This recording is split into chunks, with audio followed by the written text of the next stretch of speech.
RD3 in the house, the high octane human. Somebody's been on my LinkedIn.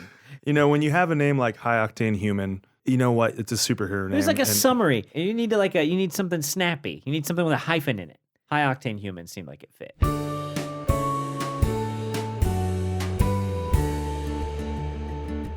Welcome to Building Bellingham.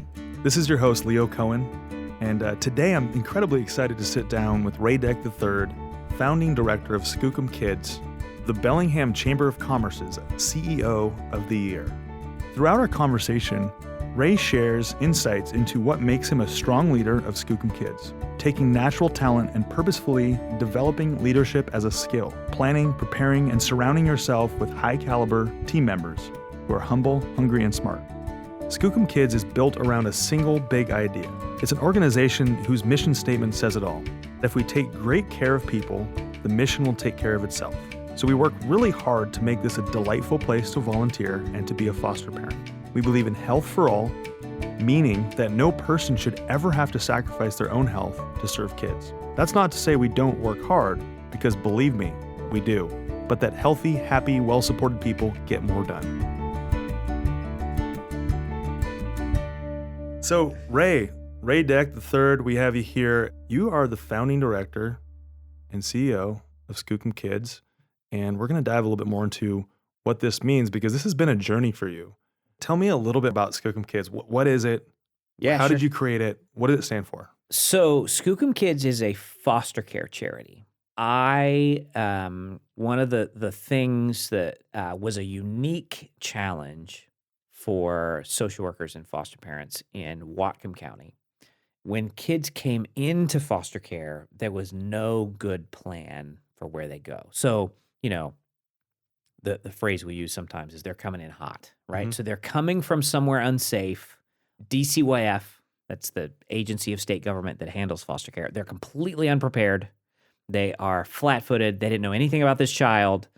And it's 7 p.m. on a Friday night, and we need a foster home now. Like, we need somewhere to put them right now.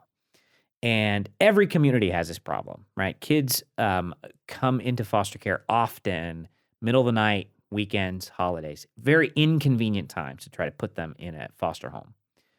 And they often come into foster care with very little information known about them. You know, believe it or not, kids lie to social workers. So it's really common that a child will be in foster care for a week, and a week later, after a week of being in foster care, it's like, oh, all these things we thought we knew about the child, actually, none of that's true. All this other stuff is true.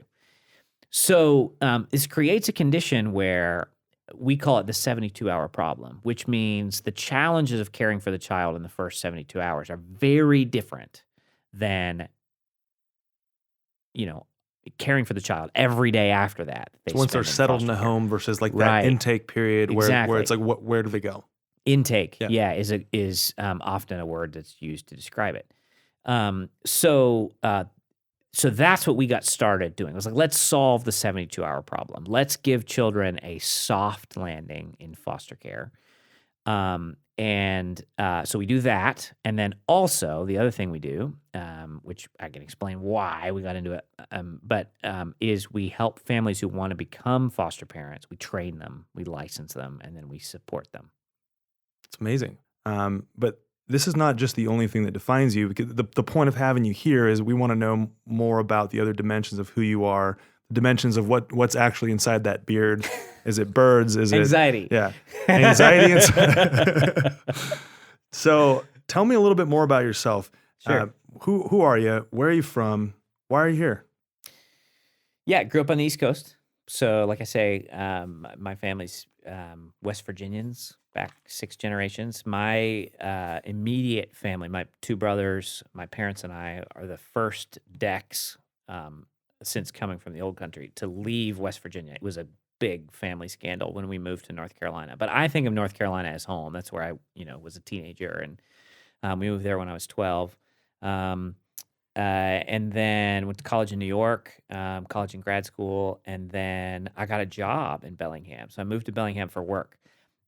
Everybody moves to Bellingham for college and then Right. moves away to get a real job. I moved to Bellingham because I got a real job here. And when I moved here, I had never been west of my brother's house in Kansas. Wow. And he was the person I knew who lived furthest west. I knew a bunch of people east, you know, UK, Africa, but He's the I didn't know. pioneer. Yeah, I didn't know Yeah, wow. anybody west. So, driving my U-Haul truck when I left his house on my cross-country road trip to You didn't move know to if you were going to fall Bellingham. off the earth. I was going to find out. Yeah. But, I got a job in Bellingham and thought, why not? Let's give it a shot. I was single, unattached, and just thought, hey, why not? While you're young, let's go. And really fell in love with Bellingham and met my wife here. And when we started, we got set up and dated for a while. When we started getting serious, we had a conversation that was like, okay, where do we want to raise a family? Where do we want to put down roots? And I could, move south, the big city. We could move back east. What do we want to do? She's an Army kid. She lived everywhere, and we both felt really deep connection to this community and wanted to, make a go of it here. And when we decided that was a really important, formative moment for me. Oh, Bellingham's home. Oh, okay. And so suddenly I cared about stuff I'd never had an interest in before. Like what? Local politics, Mm-hmm. community health. I started going to neighborhood association meetings and crap like that I never cared about before. And at a neighborhood association meeting about a completely unrelated subject, I just happened to sit at the same table with a woman who'd worked in foster care her whole career, 30 plus year career in foster care. And I just sat down next to her. Hi, who are you? What do you do? And she told me she worked in child welfare. And I said, interesting. What's that mean? I think I had a get to know you question at the time that I was using that I asked her, what does Bellingham need? And she had a bullet list for me, right? Wow. She listed off stuff. And not accidentally, that's the list of stuff that Skookum Kids does today. It all started there. That's where it started. I want to jump back to your childhood, if you don't mind. Sure. So you got me really interested when you said it was a big deal when you moved from Virginia to North Carolina. West Virginia, yeah. Why? Why was that a big deal? Is it a Southern thing? Is it a cultural thing down in the South? Why was that a big deal to It's move? strong sense of place. Yeah. Strong sense of place. My dad has 4 older sisters, and my granddad has 12 siblings. He's the oldest. He is really more a father to them than a brother. And just we are West Virginians. My people are from West Virginia. Very, very strong, deeply rooted sense of place. And so to pick up and move somewhere else and to be not a West Virginian, to be something different. What does that mean to be a West Virginian? What do you think defines that culture? I think a lot of it is a self-reliance, and independence, and yet so strong independence and a strong sense of family. We are who we are because we're all here. Yeah, I understand that. And so to pick up and move 3 states away was pretty dramatic. And then you went from the South to New York. Yeah. Tell me about that transition. What is that like for you? Yeah. So when I was, I think it was, 13 or so, I went to summer camp for a week. What was this summer camp called? Word of Life. Word of Life. Which is kind of in Bellingham, that's a loaded name. Right. Because there was a Word of Life church in Linden for a while, but completely unaffiliated. It's not at all related. It just happens to have the same name. The place I went, it's called Word of Life, and it was a church camp, And went there for a week, loved it.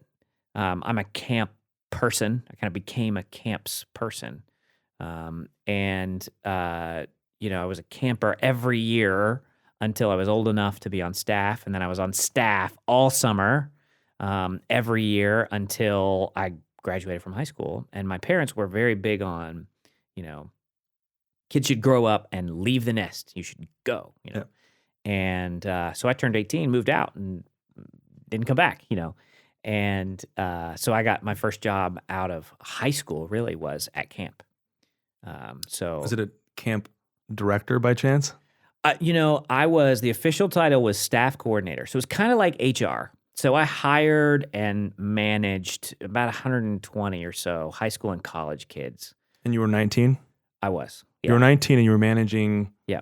100 and how many people? 120. Yeah. That's I've been somebody's boss since I was 15. I was 15 and a half, and the assistant manager at the grocery store I worked at rage quit. And the manager said, Ray, you know what's going on. You're in charge. And I've been somebody's boss since then. So you've been in this position where you've kind of naturally solidified yourself in leadership positions. What has that meant to be from an early age on to really step into those leadership roles? Leadership is equal parts a skill and a talent. I think there are people who are just naturally inclined to go first, to set the tone.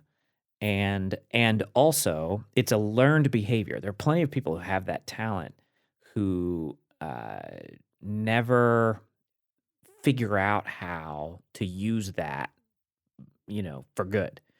'Cause it takes refining. Yeah, it does. And I've always had a little bit of the. I mean, you might call it pluck. Would be the nice way to say it. Ignorance of the consequences would be another way to say it. But I'm a jump and figure out where we're going to land later kind of person. Cheers to that. And hey, and that often means I'm going first. Mm-hmm. And it took some mentor, some people that I respected, saying, "Hey, you got something there. If you worked on it a little, it could be special." Wow. So okay, so you made the transition from camp that you were a hiring director at. Yeah. So I moved from Raleigh, which was the big city, Mhm. right, which is where I went to high school, and I moved from there to camp, and I was the staff coordinator, right, at camp, and I would do that during the summers, and during the off season, I was the road guy. So I would travel around and I'd visit, high school, high schools, youth groups, conferences, all kinds of stuff, and say, "Hey, you should come to camp in the summer," right? So I did a lot of traveling around the Northeast and the Midwest. And So how long did you do this for? 8 years. Yeah, I was doing that for 8 years. It's okay. Okay, so you do this for 8 years, and at that point where you decided you wanted to move to Bellingham, Yeah. tell me about this point where you've been there for 8 years, and was it kind of a moment that just dawned on you, made kind of a knee-jerk decision, or was this something you were planning over the course of that 8 years? I sort of capped out Mhm. at the organization that I was at. They had a deeply flawed organizational structure at the time. Tell me more about that. At the time, you could be like entry level, right? Like, hourly on food stamps, maybe health insurance, Mhm. or you could be a vice president with an expense account in a company car with nothing in between. So if you did the entry level thing for 30 years, they'd make you a vice president. All it took was staying power, right? You had to prove that you were loyal by waiting in line. And I wasn't about that. Yeah. And I was single, didn't want to be single, didn't feel great about even if I found the right girl here, I couldn't feed her, Yeah. So I need to do something different.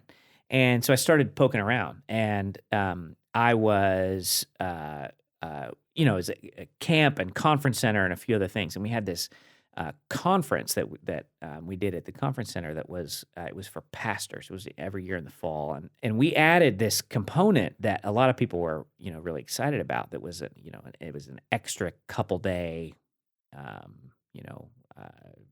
upgrade thing you could do. That was like training in this really fancy Bible software tool, right? I know where you're leading with this. And we had, worked out for this the company who made this software to come in and do this training, and it was like really special on the East Coast to have this, fancy West Coast software company come out and teach you how to use this really exotic tool. So I had built a little bit of a relationship with this software company, and sure enough, they're based in Bellingham. Faith Life, great company. Bob, a great friend. Wonderful place to work. I just absolutely loved my time there. What was the moment that clicked where you said, I think I need to move? I read Bob's book. So his first book, my dad got it for me when I was in college. And I don't have you know what his book's called? I don't. Tell me. His first book is called Fire Someone Today. Every chapter is like a rant that he will go on, every once in a while. And one of them, the titular chapter is the point he makes, which is, it sounds scarier. The title sounds scarier than it actually is. But the point he makes is that if somebody doesn't fit, you are doing them a favor by letting them move on and find something that they do fit in, right? So, I read Bob's first book, Fire Someone Today, and thought, that's a guy I should work for. Yeah. You just clicked with the radical honesty. Yeah, I did. Which is interesting because you recommended a book called Radical Candor to me, which I read, which I thought was fantastic. Yeah. Which leads to radical honesty, which leads back to that conversation about you're doing someone a favor by being brutally honest with them about what's working, what's not, right? But also being very perceptive of like how you present it to them, right? Which is very contrary to Pacific Northwest. Like Pacific Northwest has a particular style of being indirect. And how would you fire someone in the Pacific Northwest? So I was thinking, this has been really great, but I wonder if something would be more great. For you. Yeah, for Not you. Here. For you. I wonder if there's something more great for you. Yeah, and less bad for us. So that's how you fire someone in the Northwest. That's done. Well done. Maybe. Yeah, you had a maybe. There's no right way of always doing a this. Weasel word at the end. Maybe. Potentially. I was thinking. Possibly. I felt. You go first though. So you read this book. What was one of those things that stuck out to you in this book about Bob, and what made it feel like a good connection for you to go work for this person across country in a place potentially maybe in the Northwest? The thing I appreciate the most about Bob, which really it came through in that book, I think it comes through in his second book, and anybody who interacts with him would I think pick up on this, is he doesn't care about the politics. He doesn't care about that. Like, he thinks what he thinks, and he's going to tell you what he thinks. He's going to make his case, and he's going to stand by it. It's his candor. It's his directness that I appreciate, which I appreciate. It is also very uncomfortable because he really wants, and he wants this from the people who work for him too, he wants somebody to spar with him. If he's wrong, he wants you to prove it. Yeah. And he believes what he believes, and he thinks what he thinks, and if he thought he was wrong, or if he had any uncertainty about it, he would think something different. Yeah.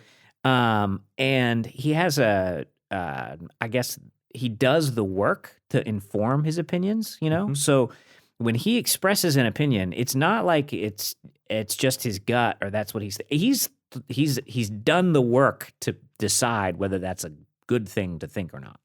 And that's really, it's an intellectual rigor that's really refreshing. I think he desires precision more than he wants to be right. Like, he doesn't want to win the argument. He wants to figure out what is correct.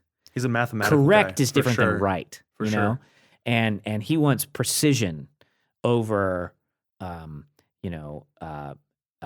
vindication. Yeah, understood. And that's. So you connected with that. Oh yeah, I did. Because growing through this leadership stage, I mean, you're still obviously a leader, but growing up and evolving as a leader, you immediately saw this. You saw the man behind the software that you were using.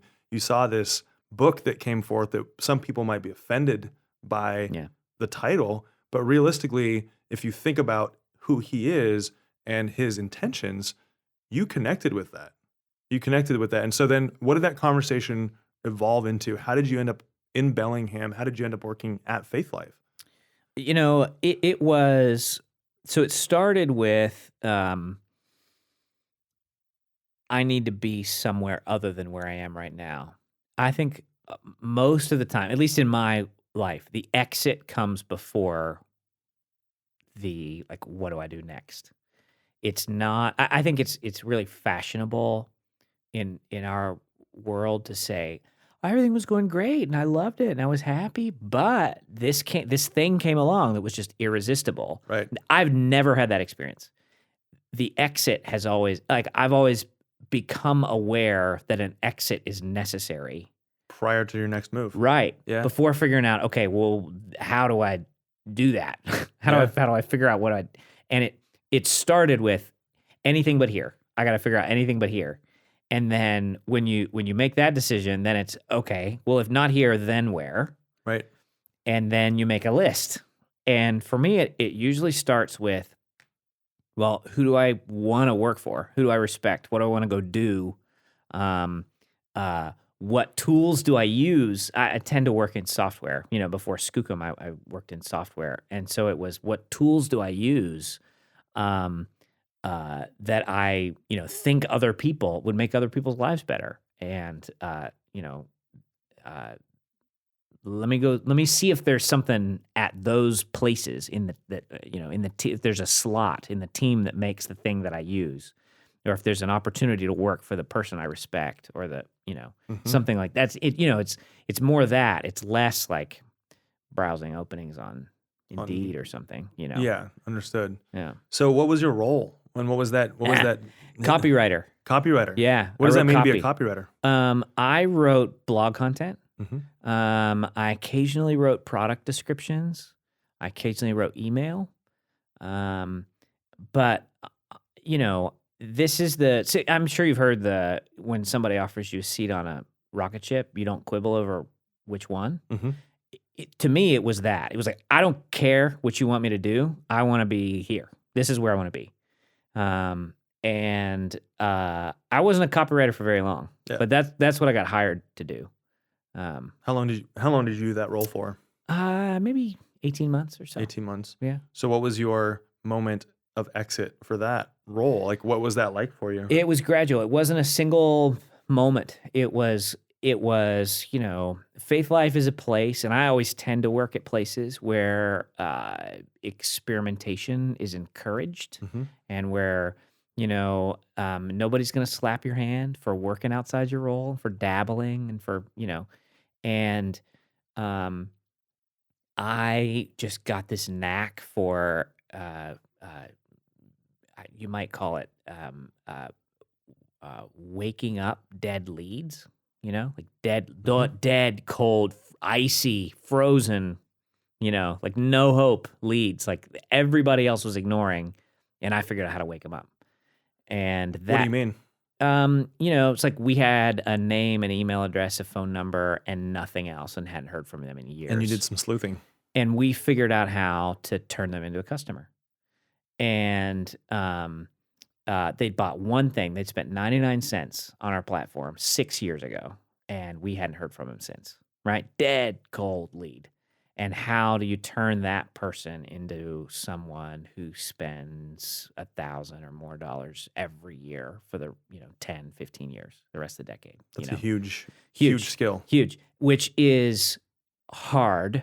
Mm-hmm. And if you can pull it off, you will be a legend. But there's a reason nobody's jumping at it. Right? Because it's not easy to put points on that scoreboard. So I've always had a day job and a side hustle. So at Faith Life for a while, the day job was copywriter, blog content. And the side hustle became, let me figure out how to crack this. We got, 10,000, 25,000, however many, leads that fit into this category of dead cold. And what can we do with them? What's the smartest way to handle them? And then it turned into, Ray's got a plan. It actually works pretty good. Let's build a team around it, and Ray should lead it. So then I became a team lead. So you ended up as a leader again. Mm-hmm. Yeah. That's interesting. So your side hustle was to revive, and for our listeners in the world of sales and business, lead meaning somebody had inquired about or purchased one Right. time or whatever it may be. In the real estate world, it's somebody that's, signed up on a website with partially false information that's, says, Chester Moist Muffins. yeah, Chester Moist Muffins, Right. go do you know what to yourself, like, Yeah. that's what it says is their name. Their number is 1, 2, 3, 4, 5, 6, 7, Yeah, it's yeah, like, yeah. so this is somebody that has had interest in the product or buying a house or buying the software. But that was a long time ago. It was a long time ago. And they don't really want anybody to call them. Yeah. They don't want anybody calling them. They don't think. They don't think, but they kind of do, Kinda. but Yeah. not quite. So you started doing this. They built the team around you. Yeah. And obviously someone like Bob, that's the business owner, wants those leads to be converted. Sure. Those are leads that they're not really marketing to, right? They're just sitting there. Right. So what was that team like? What was the structure like?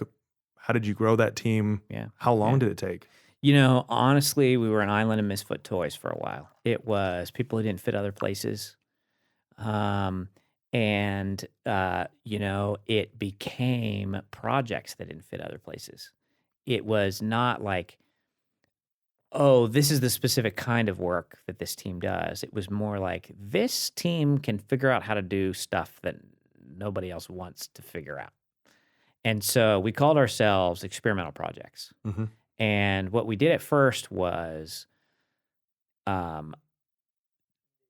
the ideas or promotions or campaigns or whatever that the rest of the marketing department could never get around to. But everybody thought it had just enough value to leave it on the list, maybe someday. So we did all the someday maybe stuff. It's for high octane humans. You got it. Yeah. And then, we caught Bob's attention, and then I went to work for him instead of in the marketing department. We went to work for Bob. So our structure was cross-functional. So it was a developer, a designer, a project manager, and me. So really small team, nimble, and we worked on the wildest, craziest moonshot ideas. A lot of it was, stuff Bob dreamed up that he thought it had potential, but he wanted somebody to just try it out and find out, is this really a thing? Some of it was the someday maybe list, It's like, maybe someday we'll build whatever. A flux capacitor. Yeah. Yeah. And sometimes there's several things we worked on that now today they're whole lines of business at Faith Life. So we would carry an idea or project all the way to launch. And if it had legs, we would say, if it's worth carrying on, then we'd hand it to somebody else in the company and they'd run with it. And if it didn't, then we'd kill it and move on. Wow. And how long were you at Faith Life for? 3-ish years, something like that. Yeah. So again, your theme is that you get to a point, you're back into a leadership position, and then you hit a point where something changed. You started thinking about your exit, right? And this may have been a positive exit, or this may have been a negative exit, and we don't need to get into the details of that. But what was that? What was the buildup like in this company where you're basically taking all these ideas and you're tinkering around and you're making these bigger ideas happen, and then passing them off? What was that process like for you? This is a fun story. So I was at somewhere along the line there, Skookum became my side thing. So the story about I met the social worker and I learned about the need for what Skookum Kids does today. So that conversation, so I talked to her that night at the neighborhood association meeting. We talked, and she had this bullet list of things she thought Bellingham needed, and I was like, cool, great. Sounds like you got a great plan. Do you need a website? I'll build a website for you if you want. She was like, yeah, great. And so we agreed to meet at the Woods Coffee in the Flatiron. So we met there, and she brought some friends, and I brought some friends. And all I volunteered to do was build the website, right? And we met, and we didn't get very far in the first meeting. We kind of get to know you. It was like, we'll meet next week. And so the next week we met and didn't get very far that time. Okay, we'll meet next week. We met in that Woods Coffee every Friday afternoon for 6 months and made plans and talked and got to know each other and built trust. And, and then parallel to that, Keely and I got engaged and got married. And so we, At this point, you could feed your family. yeah, I could. That was important. Yeah, you felt good about it. And we got engaged, and I met with this group every Friday afternoon for 6 months, and then Keely and I got married. We went on our honeymoon and came back. And I tell people that I wrote the business plan for Skookum on my honeymoon, which is mostly That's not very true. romantic. She got strep. Oh. So she was laid up for 2 days, a day and a half or so. And so I sat on the balcony and finished the business plan. And then I came back and we started Skookum. And I never planned to leave Faith Life. Honestly, I was thrilled to work there. I loved the team. I loved the work we were doing. It was different every day. It was interesting. I was just loving it. Never planned to leave. I thought this Skookum thing, I will help it get started, and then I'll hand it to somebody who knows what they're doing. Maybe I'll be on the board, and I'll run a fundraising event, once a year, something. Lori clearly knows what she wants. That's the social worker's name. Lori clearly knows what this should be. She's got a plan. She knows way more about this. I don't know anything about foster care. She knows way more about this stuff than me. I'll get it going, create some momentum, and then hand it to her. And then I got laid off. Wow. Yep. Early 2015, Faith Life laid off 20% of the workforce. And if you're going to lay off 20%, you're definitely going to lay off the experimental projects team. So, I was out on the street, and parallel to that, at Skookum, I had just initiated the conversation. Literally the night before, I had sent an email that said, I think it's probably about time we hire a director. Here's what I think we could pay them. Here's what I think their job should be. It's we've had the good luck in fundraising so far. I think it's time for employee number 2. We already had one, half-time, program person. It's I think we need a fundraiser. And here's what I think they should do, and here's what I think we could pay them. And then the next morning I went in and... You got hired? Right. So what? Okay, so tell us a little bit more about Skookum Kids. Sure. And where it's at now. You guys are around, is it 60 households right now? Yep. 60 families within a 1-hour drive of Bellingham that we've licensed. And for our listeners, can we kind of describe 60 households? To me is a large number, but I don't know what is that compared to? That is half of the total number of foster parents in Whatcom County. And this is since 2013? Yep, right. Well, we've only been licensing foster homes since early 2017. So you've been doing this for right around 2.5 years? Yeah, right. And you're at half? Yep. It's amazing.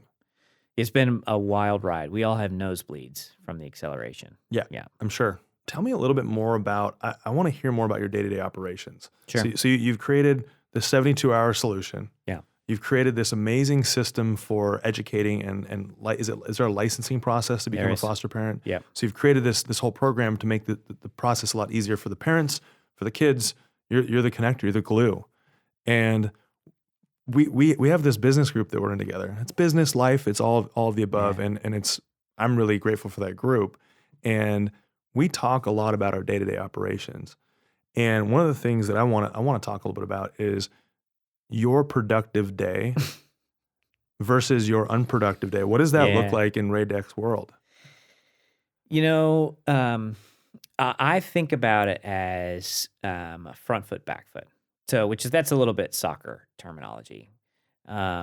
So front foot is when I decide what I'm going to go do, and then I go do that thing. And back foot is when I'm reacting. All day, I feel like I'm reacting to what's happening around me. Stuff coming in the office, and I'm getting emails and pings and notifications and calls, and I'm just reacting. I'm not going out and making things happen. I am just sort of trying to keep up, right? I'm a 7 to 6 guy, so 7A to 6P. I try to be 7 to 6 4 days a week, but anymore it turns into 7 to 6 Monday to Friday. And I do my best to batch my work. So Mondays are maintenance day. So Mondays are update the database, notes, email, finish, follow up, errands, run around. It's very manic You're getting the Mondays week are rolling. manic. Yeah, it's a bottleneck Yeah, on Monday it's, typically. you Yeah. know, kind of buzzing, stuff that's been waiting, I've been putting off. It's a lot of, like run around town. Tuesdays are check-in days. So it's back to back to back to back to back meetings with staff, direct reports and things. So that's a lot of feelings. It's a lot of people work. It's a lot of like people management work. Mhm. It's a lot of, answering questions, making decisions, communication. I'm most tired on Tuesdays. Wednesday is plug in, close the door, create things. Mhm. So it's I that love those days. I'm the marketing guy at Skookum. I'm it's my background. So marketing, I'm the content creator generally. So I usually make a video every I Wednesday. get all your videos. Hey, Yep. thanks.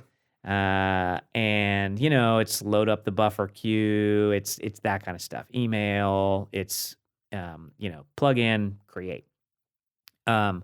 Thursdays are external meeting days, which is tends to be meetings with supporters, meetings with potential foster parents. I do a lot of speaking on Thursdays, just kind of how it works out. I wind up doing a lot of public speaking and lots of coffee meetings, beer meetings, and then Friday is loose ends day.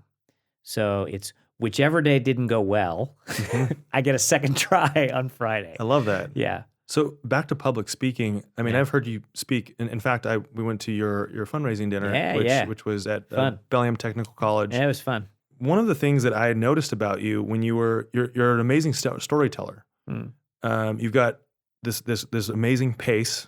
It's very patient. Your words are weighted. You just have a very solid way of presenting your story and telling stories. And there's a huge story to what you do. One of the things that I'm really interested in, coming from a background for you of a little bit of theater, and debate, there's still this space before a keynote speech. What do you do in that space before? You know what? The few moments before I go on stage and speak are a lot less important than what happens weeks before. If I'm practiced, then it doesn't matter what happened. Mm-hmm. I'm instant. Like pull a string, let me go. To me, it's about practice. I'm always scripted. I always transcript every time. I practice in front of the mirror repeatedly. If I speak in public, I'm not ad-libbing. I'm not improvising. I'm not off the cuff. I actually really hate that. I am scripted. The jokes are scripted, planned in advance. It's planning to me. It's about what happens a month before, 2 weeks before, a week before, and then the actual moment before really is irrelevant. So long as I hear my cue and hit my mark. If I've practiced, who cares? It's quite literally a deep breath and then a step into the portal, right? So that particular event you're talking about, the thing nobody knew is that my script got all messed up. How did it get messed up? So I put it on the podium. So I always have 2 copies, and I had a copy that I put on the podium in advance. And I thought, okay, this will be here, and I'll just walk up and here it'll be, and I'll just flip through it and. And I got up there, and it was every other page, my script and the speaker before me, and then my script and the speaker before me. So somehow it got mixed up. I had another one in my pocket. Just pull one out of my pocket. And, okay, well, I guess we're using this one. So for people out there that are wanting to be the best public speaker they can, what I'm hearing from you is it's just all about preparation. It's all about preparation. It's it's not about the fact that the first one lights on fire. It's the fact that there's a second one. Yeah, there's no, so it's about preparation and it's about repetitions. You're gonna lay an egg sometime. It's just flat gonna happen. Have you ever laid an egg? Oh, 100%. Oh. Tell me about it. What was your biggest, what was the biggest egg that you've ever laid? When I was in high school, I spoke in the a general assembly, chapel thing, right? And I remember hubris is what did it. I had just won a speech competition, but I had given that speech to the school before we went to this competition. And then I went and, I had done all the practice, right? Mhm. And then I went and gave the speech, won, came back, and they're like, it was like a victory lap kind of thing. The principal was like, you won the thing. You should do and I think he thought I was going to do the same thing again. But I thought, these people have already heard that. I'm going to do something different. And I didn't prep. I just flat didn't prep. I didn't have it. I didn't transcript. I didn't prep. I didn't practice in front of the mirror. I just thought, I'm a natural. I'm great at this. It's when you assume that it's under control and you don't need the prep, that disaster. And it's funny. I remember snippets of that speech, and I remember like points I started and never finished, like jokes that I set up and never, like the punchline. I just never delivered the punchline. And my brother actually had the comment afterwards. This is my brother. He's 15 months younger than me, 1 grade behind me. We were like into all the same stuff, very much rivals in school. Pretty close now, but after I got down, he looked at me and said, "You've done better." So this is your number one, public speaking. Yeah. You do it a lot. Mm-hmm. You're great at it. People management. What's your style? What is it? What do you like about it? What do you not like about it? How do you do it? So I am, I'm pretty hands off, honestly, as a people manager. I facilitative is how I describe my style. People want to do a good job. They want to build something good. They want to make something good. They want to build something that matters. There are a lot of bosses in the world who imagine that, without their direct involvement, the work isn't going to happen. And that leads to a very overbearing, like directive presence in the office. And I tend to not be like that. I tend to, assume people want to be good. They want to do good work. And every once in a while that's not true. But the times when that's not true, it's kind of like a blinking neon light and you can see it. So you have a genuine perception of humans as wanting to do good and be good. Yeah.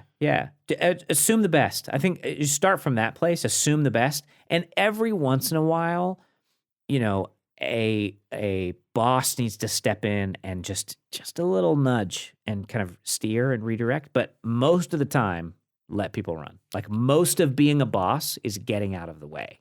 Like a lot of times it's not like the boss has special knowledge and special experience. And if the employee just knew what the boss knew, then they would be doing different things.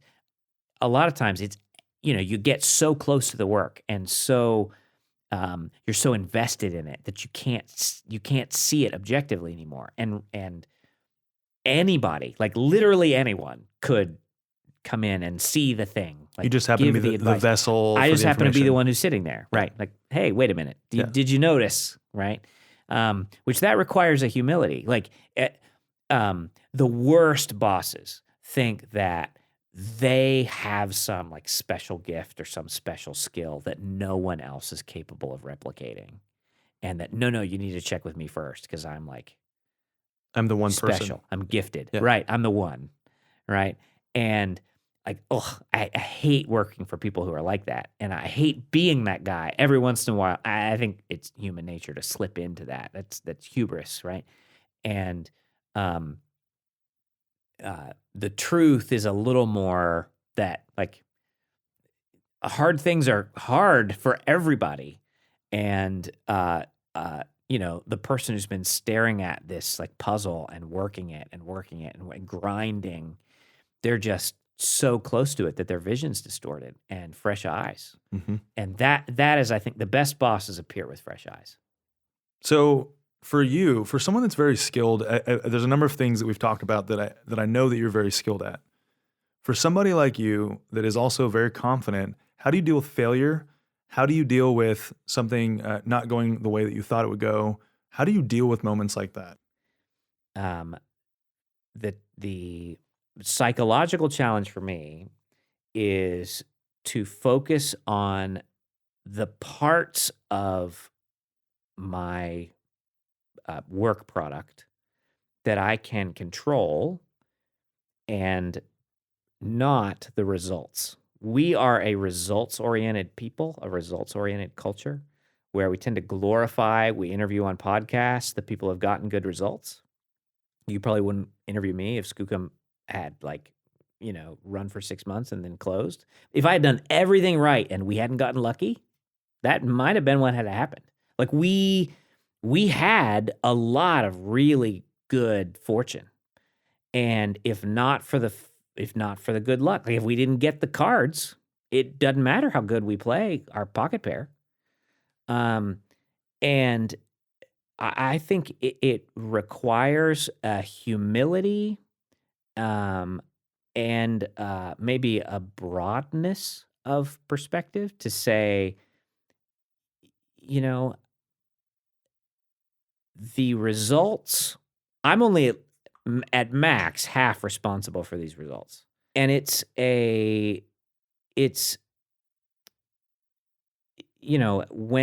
when things don't go your way, then the work is, did they not go my way because I did something wrong and I need to learn, I need to grow and get better?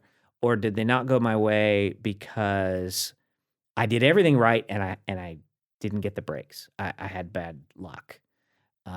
And what you do next, like the way you answer that question determines what you do next. Mhm.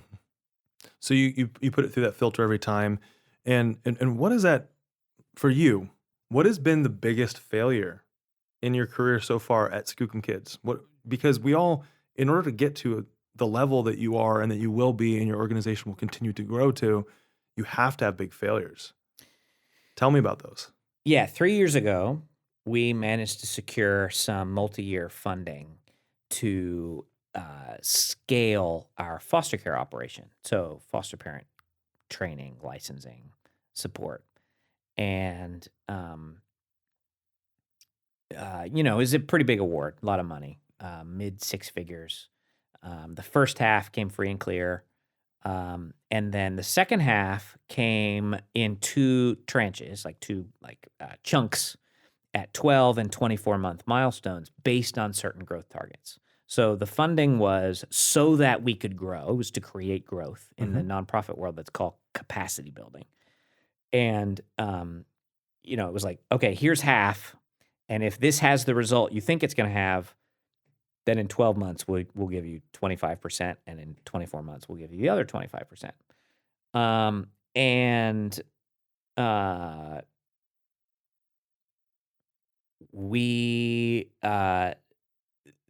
so we got this award. At the time, Skookum had 2 licensed foster homes. So today we have 60, right? So 2.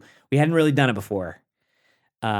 Nobody starts these things. Like all of the organizations who do foster parent training and support are big, old, established, like founded in 1880, founded in 1930, like really big, old, like behemoth organizations. Nobody starts them. The youngest one I know of was started in the mid 90s. So literally no one has started one in the last 20 years, 25 years. And, we were just getting started, very, very small outfit, didn't really know the business. I mean, I had a sense for the business structure and like what the levers would be. And we had a theory of the case that like, if we do these things, then the result will be, why. And we built our proposal for funding based on that. It was very aggressive. And we, that was this particular funder had an appetite for aggression. They wanted, big system change, do something very different. They wanted to fund an experiment, which is right up my alley. And so the specific question they posed to us, what would it take to double the number of foster parents in your area, right? So for us, it's Whatcom County in 3 years. So double the number in 3 years. And so we wrote a proposal for that, and that was what we got funded for. And So we got the first half free and clear. 12 months later, we hit our first round of targets. In the review meeting with the funder, I told them, so when they gave us the award originally, so we got the award letter, which is like all the terms, right? And it's very, you could tell a lawyer had written it. It was, you must, like, in order to get the second half of this funding, you must do X by date and Y by date, right? So it's very like technical and specific, and reply if you understand and agree, right? It's like that. And then, so I get the email, and immediately the funder calls me, and on the phone, very different tone. Like, we understand you're new. We understand this is an experiment. We understand you're learning. And if the reality turns out to be different than you expect, we're going to be open to a conversation about that. That's what they said, which is exactly what you hope a funder would say, right? It's like, I'm going to be flexible with you, right? And 12 months in, we have the review meeting. We hit our targets at month 12. Not with lack of effort, from what I understand. We nearly went bankrupt. It was touch and go. And at month 12, we had this review meeting, and I said, so we hit the targets. I cannot do it again.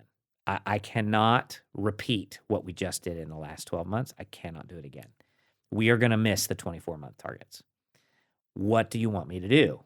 Do you want to give us more money so that we hit those targets? Do you want to lower the targets? I think the exact question I posed was, do you want me to balance my budget or hit the targets? I cannot do both. And they said, you should balance your budget. And I took that to mean, I remembered the phone call and gave them and this is where, the assume the best about people thing bit me a little, because I assume they really believe in us and want us to be successful. They're going to fund us even if we're short, right? And so then we built our 2019 budget, assuming we were going to get funding and assuming we were going to be short of the targets. Because of course they know, of course we told them. And what did they mean? Did they mean do both? Do both is what they meant, yes. Yeah, interesting. And so in the 24-month review meeting, I just very casually said, yeah, no, we had a good year, but we're a little short of the targets. And their eyes got real big. And they said, what? You're short? We're not going to fund you. And so this was in September? Yeah, so it was in July. So the check we were expecting was on August 1st, and it was equal to 15% of Skookum's budget. So we ran a campaign to make up half of that 150. The other half I felt like I could come up with by cutting costs. So I needed, to come up with half of that by raising money and the other half by cutting costs. So we ran a campaign from, it was basically a month long that concluded here at the beginning of December to raise $65,000 in new revenue. And we finished the campaign at 105% of goal. So we hit the goal, felt good about that. December's been really strong. It's been amazing. Skookum is, I tell people all the time, I get entirely too much credit for what Skookum Kids has become. Skookum is this community deciding that it wanted to do foster care differently. It was Bellingham saying, we can do better. We can do better for kids in foster care. We can take better for them, take better care of them when they come into foster care, and we can do a better job supporting their foster parents. And when, I was responsible for a major miscommunication with a funder, Bellingham rose up and said, we got you. We're gonna handle it. A nonprofit is owned by the community. And Skookum Kids can accomplish exactly as much good as the community decides to fund. It's a logical fallacy that I slip into sometimes, and that I think a lot of people slip into, is that, Skookum belongs to Ray. Skookum is Ray's thing. That is not true. Skookum is Bellingham's thing, and I am a steward of it. I happen to be the keeper of it for now, but Skookum is the embodiment of Greater Bellingham saying we can do better for kids in foster care. And you recently were recognized as CEO of the Year from the Bellingham Chamber of Commerce. Yeah. And I think about that, and after you just explained that you're the steward of this organization, you're not necessarily the pinnacle of it. You're the steward of this. I wanted to bring that up, not to say, hey, let's high five and cheers to your success, but I wanted to recognize that, because there's something that I think a lot of people don't recognize about a leadership role. You're the representative of the company, but it's so much more. You're representing all of the people that you've seen the best in to hire, to bring on, that actually are the fuel for that to happen, right? And congratulations on that, by the way, to everyone at your organization, because and to Bellingham for making that happen too. Yeah. It's so important. Yeah. We're kind of getting to the end of this episode. It's been such an amazing time, you and I having a couple, 2 or 3. And what do you see as the future for Skookum Kids? You've already taken it so far in this short amount of time, from this kind of part-time thing that you were doing to this full-time thing that you stepped into when the layoff happened, to where you are today, being a huge part of foster care in Whatcom County and in Washington State. What's next? Next for us is, in the nonprofit world, there's a phrase, a term. It's called the sustainability corner. Mm-hmm. And turning the sustainability, anytime you start something new, a charismatic founder, kind of steps out, we're going to go do this thing, and kind of the work sort of rallies around an individual. And then there's certain things that only happen because of the individual's unique, skills and personality. And then the sustainability corner is, an organization has turned that corner when they can exist if the founder gets hit by a bus, right? And that doesn't mean the founder is going to leave, and that doesn't mean, that the founder has gotten hit by a bus, but it means that if the founder did something different, moved on, that the organization could continue, right? It's about systems and documentation. It's about organizational maturity. It's about quality over quantity. Creating leaders. Yeah. And that's what's next at Skookum. What's next for Skookum is to stop being a startup and to start being a pillar of child welfare, forever part of the social safety net in Bellingham. So that is the sustainability corner, and I think that's what's next for us. Ray, thank you so much for being here today and sharing your wisdom. Thank you. This has been a lot of fun. Cheers.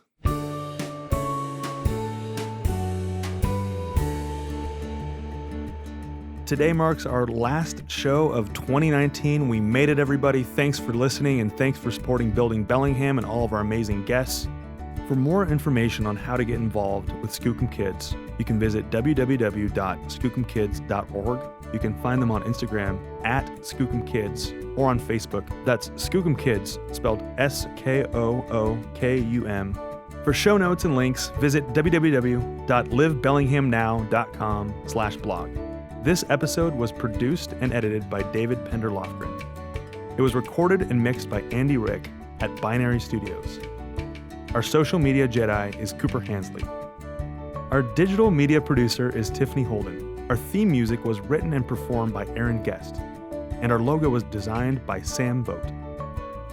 Building Bellingham is a proud member of the BellPod Network, a collective of independent podcasts made right here in the city of subdued excitement.